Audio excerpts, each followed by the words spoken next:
حافظ ملت حافظ ملت حافظ ملت حافظ ملت. السلام علیکم ورحمۃ اللہ تعالی وبرکاتہ.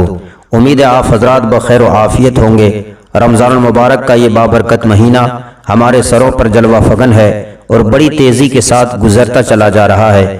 ہرگز آپ غفلت نہ برتیں، نیکیوں کا اہتمام کریں، عبادتوں کا اہتمام کریں، لمحہ لمحہ یاد الہی اور قرآن کی تلاوت، افطاری سحری میں مصروف رہیں.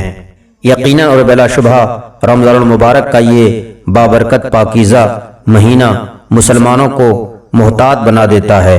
ہر عمل میں وہ شریعت تلاش کرتا ہے، ہر عمل میں وہ قرآن و احادیث کا مسئلہ ڈھونڈتا ہے. شعوری طور پر بھی وہ گناہ نہیں کرنا چاہتا ہے. قدم قدم پر لوگ مسئلہ پوچھتے ہیں، منہ میں تھوک جمع ہو گیا، نگل گیا، روزہ ہوا کہ نہیں، دانت سے خون نکلا، خون اندر چلا گیا، روزے کا کیا حکم ہے، احتلام ہو گیا، روزہ ہوا کہ نہیں. اس طرح کے مسائل ایک روزے دار بار بار پوچھتا ہے. روزے دار روزے کی حالت میں معمولی سی بھی غلطی نہیں کرنا چاہتا ہے. سحری کا وقت ہو یا افطاری کا وقت ہو، اس کی نگاہ گھڑی کے کانٹے پر رہتی ہے. کہیں ایک لمحہ، ایک منٹ، ایک سیکنڈ بھی آگے پیچھے نہ ہو. کہیں ایسا نہ ہو کہ کھانے کا وقت نہ ہو اور ہم کھاتے رہ جائیں. کہیں ایسا نہ ہو افطاری کا وقت نہیں ہوا اور ہم افطاری کر لیں.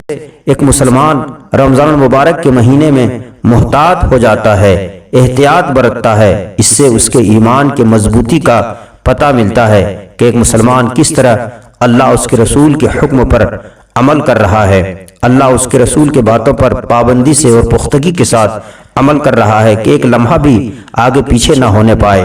اللہ تبارک و تعالی نے جو حکم فرمایا، آقا پاک صلی اللہ علیہ وسلم نے ارشاد فرمایا، اس پر کما حقہ عمل کرنا چاہتا ہے.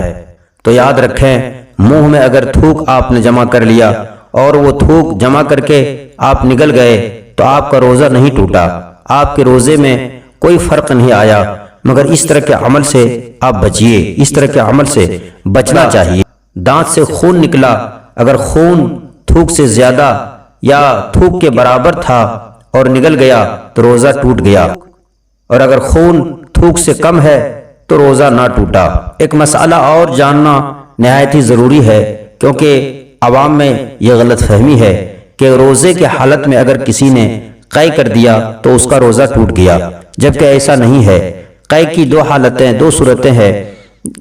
ایک یہ ہے کہ قصداً منہ بھر قے آپ نے کیا اور روزہ ہونا یاد ہے تو مطلقاً آپ کا روزہ جاتا رہا، روزہ آپ کا ختم ہو گیا.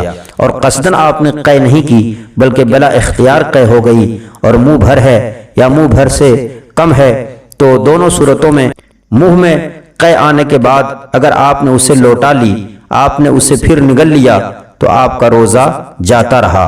اور اگر منہ بھر ہے یا منہ بھر سے کم ہے اور آپ نے نگلا نہیں بلکہ آپ نے اسے تھوک دیا، اس قے سے آپ کا روزہ نہیں ٹوٹے گا، آپ کا روزہ ختم نہیں ہوگا بلکہ آپ کا روزہ برقرار ہے.